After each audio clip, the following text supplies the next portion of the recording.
Fala galera, eu sou o Júlio e hoje a gente vai falar sobre parasitologia, em mais específico da esquistossomose. A esquistossomose, também conhecida como xistose, bilariase, barriga d'água e até como doença do caramujo, é uma DTN. O que é uma DTN? É uma doença tropical negligenciada. Outros dois tipos de DTN que a gente tem aqui no Brasil que estão em alta é a dengue e a hanseníase, que também é conhecida como lepra. Na esquistossomose, a espécie de parasita que causa ela é o xistossoma.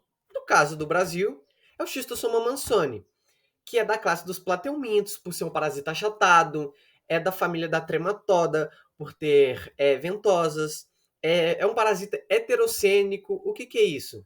É que tem mais de um hospedeiro, tendo o homem como hospedeiro definitivo e o caramujo como hospedeiro intermediário. É também um parasita que habita os vasos mesentéricos. Mas isso eu vou falar um pouco melhor para vocês lá no ciclo evolutivo do parasita. Agora vamos falar da morfologia.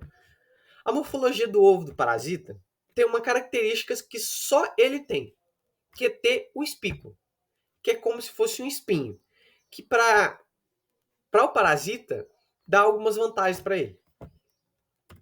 Uma associação que eu gosto de falar sobre o ovo desse parasita é que ele parece aqueles balões de história em quadrinhos, aqueles balões de fala. E fazendo essa associação pode te ajudar na hora da prova. Tanto para responder uma questão, tanto para você mesmo, tipo assim, guardar para você, entendeu? Agora falando sobre a morfologia do parasita adulto, ele tem um dimorfismo sexual. O que é isso? Tem um macho e uma fêmea. Aqui dá para ver que tem as ventosas, né? Mas se eu falo um pouco mais para frente. A fêmea, ela é mais comprida e mais fina. O macho, ele é mais curto e mais largo. No caso do macho, ele é achatado. E para ele fazer esse canal ginecófero que tá aí para vocês, ele é achatado, ele então se dobra, entendeu? Como se fosse uma folha e a folha se dobra. Fazendo essa dobra, a fêmea consegue ficar lá, faz esse canal ginecóforo e fica mais fácil para eles se acasalarem, entendeu? E fazer mais posturas de ovos. Aí aqui a gente consegue ver onde fica a ventosa oral e a ventral. E agora vamos falar do ciclo evolutivo desse parasita. Tudo começa quando uma pessoa que já está infectada com esse parasita defeca. A partir do momento que essa pessoa defeca, essas fezes estão com os ovos do parasita. A partir do momento que essas fezes caem na água, esse ovo desse parasita, contendo essa larva miracídio, eclode. A partir do momento que o ovo eclode, ele solta esse miracídio na água. Esse miracídio é essa larva toda ciliada que, por causa desses cílios, consegue fazer um movimento até chegar no caramujo. Esse caramujo tem 3 espécies aqui no Brasil, que a gente tem o tenagófilo, a estamínia e a grablátala.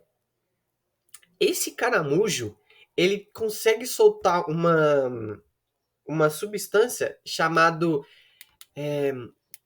miraxônio, que atrai o miracídio. A partir do momento que ele solta essa substância que atrai o miracídio vai, entra no caramujo, na parte mole do caramujo, e vira um esporocisto. Aí, transformando nesse esporocisto, ele vira esporocisto primário, secundário, terciário, que aí sim ele está pronto para virar cercária.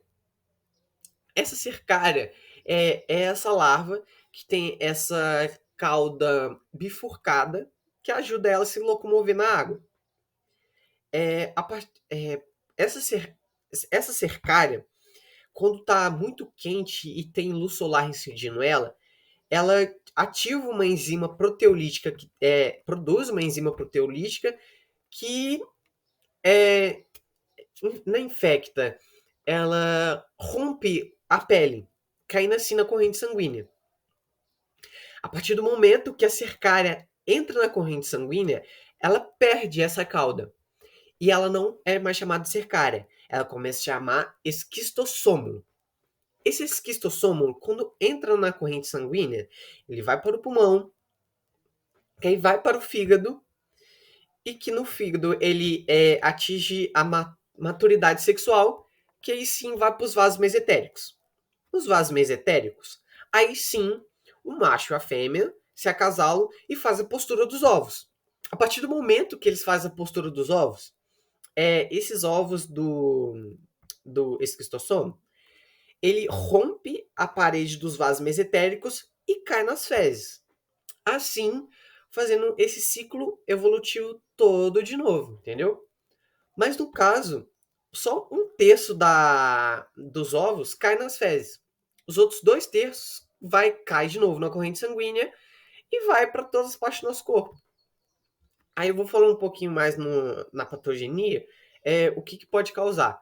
Mas ele vai para todas as partes do nosso corpo. Esses 2 terços que sobraram. Agora falando um pouco da patogenia, quando a cercária entra, perde a cauda e vira o esquistossomo, nesse movimento de entrar, causa dermatite cercariana, que vocês podem ver aqui na imagem que está aí do lado, que fica avermelhado, dá coceira, dá dor. E quando o esquistossomo está circulante no nosso corpo, está circulante na corrente sanguínea, ele causa febre, mal-estar, tosse seca, diarreia. E quando essa patogenia fica crônica, aí sim, lembra que eu falei que pode ir que cai na corrente sanguínea e vai para qualquer parte do nosso corpo?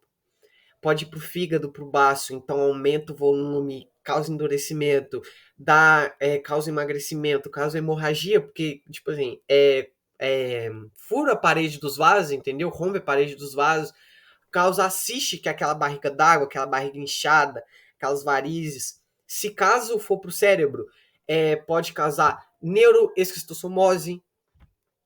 E uma coisa triste também que pode acontecer é que se caso a fase crônica acontece em quem está na puberdade, não desenvolve direito o corpo. Fica com braços finos, não cresce, pernas finas. Então, se acontecer na puberdade, causa, tipo, causa um dano muito maior, que é a má formação do corpo. Agora, como é que a gente faz para prevenir isso tudo, para não acontecer com a gente? Primeiro, saneamento básico. Isso é o principal. A gente pode também sinalizar zonas endêmicas, que com a sinalização a gente até evita um maior número de casos.